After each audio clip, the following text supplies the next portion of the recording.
نبی پاک صلی اللہ علیہ وسلم رستے میں جا رہے تھے. یہ اتفاقاً ایسا معاملہ پیش آیا کہ راستے میں ایک قافلے والوں نے پڑاؤ کیا ہوا تھا. کملی والے علیہ السلام کو سرکار کو ان کا اونٹ پسند آیا. سرکار نے فرمایا بیچتے ہو؟ انہوں نے پتہ نہیں بیچنا تھا یا نہیں بیچنا تھا. حضور کے حسن میں گم ہو گئے, حضور کی زلفوں میں گم ہو گئے, حضور کی میٹھی بولی میں گم ہو گئے. بس حضور کو دیکھتے ہی رہے. پتہ نہیں بیچنا تھا یا نہیں بیچنا تھا, لیکن حضور کو دیکھا تو کہا جی ہم بیچنا چاہتے ہیں. سودا طے پا گیا. سرکار نے فرمایا اصل میں بات یہ ہے کہ میں گھر سے ارادتاً اونٹ کی خریداری کے لیے نہیں آیا, مجھے تھوڑا وقت دو, میں ابھی واپس تمہارے اونٹ کی قیمت بھجواتا ہوں اور ابھی اونٹ لے کے یہاں سے روانہ ہونا چاہتا ہوں. تو اس بات پہ بھی انہوں نے اتفاق کر لیا. انہوں نے کہا جی ہمیں منظور ہے, آپ اونٹ لے جائیں اور تھوڑی دیر کے بعد آپ اونٹ کی قیمت بیچ دیں. جب تک حضور ان کی نظروں سے اوجھل نہ ہوئے تو وہ حضور کو ہی دیکھتے رہے, وہ حضور کو ہی دیکھتے رہے, وہ حضور کے حسن میں اتنے گم ہو گئے.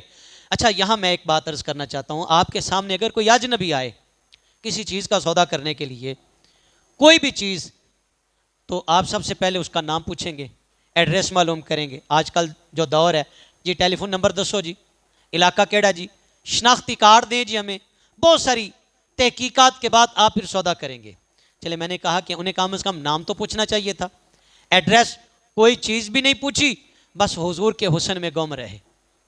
جب حضور نظروں سے اوجھل ہوئے نا تو اب یہ سارے ایک دوسرے سے چہمگوئیاں کرنے لگے. انہوں نے کہا ایک اجنبی بندہ آیا اور ہم سے اونٹ ہتھیا کے لے گیا, نام بھی نہیں پوچھا, قبیلہ بھی نہیں پوچھا, ایڈریس بھی نہیں پوچھا, اس کا مطلب ہے ہم نے اپنے ہاتھوں سے اپنا اونٹ گوا دیا.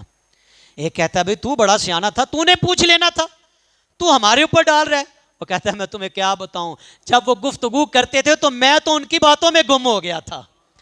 خل کو دینے مول دنیا کوئی ورلئی جان بچاوے, آزم ایڈا سونا ماہی سانو کدھرے نظر نہ آوے. میں تو میٹھی باتوں میں گم ہو گیا, یار تو پوچھ لیتا نام.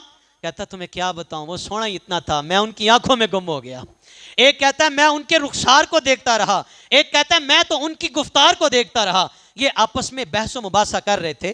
قبیلے کی ایک عورت پردہ سرکا کے کہتی ہے انا ضامنۃ, خبردار چپ ہو جاؤ, تمہارا اونٹ اگر نہ آیا تو میں ضامنہ ہوں, میں اس کی قیمت دینے کے لیے تیار ہوں, چپ کر جاؤ, اس کے بارے میں باتیں نہ کرو.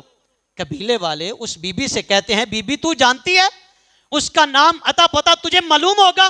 اس نے کہا معلوم نہیں ہے, دیکھا میں نے بھی آج پہلی بار ہی ہے, دیکھا آج میں نے بھی پہلی بار ہی ہے. اللہ اکبر. تو کہا پھر تو اس طرح کیوں گواہی دے رہی ہے؟ اس نے کہا تم نے دیکھا نہیں, اتنا حسین چہرہ کسی جھوٹے کا ہو ہی نہیں سکتا, اتنا سونا چہرہ کسی جھوٹے کا.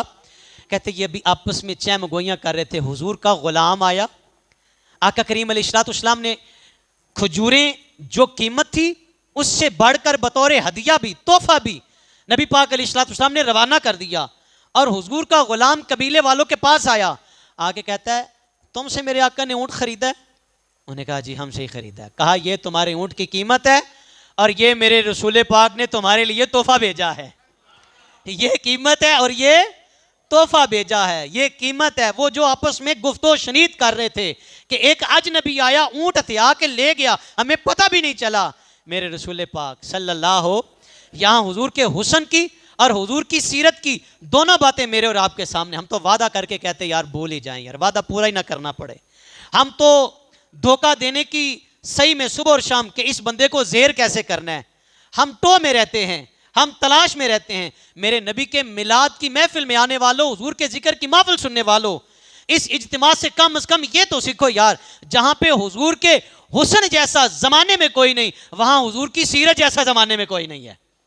وہ قبیلے والے, قافلے والے جو اپنے اونٹ کے لیے پریشان تھے, سرکار نے اونٹ کی قیمت بھی دی ہے, تحفہ بھی بھیجا ہے, تحفہ بھی بھیجا ہے. تو اجے میرا محبوب نہیں ڈٹھا تے جنوں ویکھ کے چن شرماوے,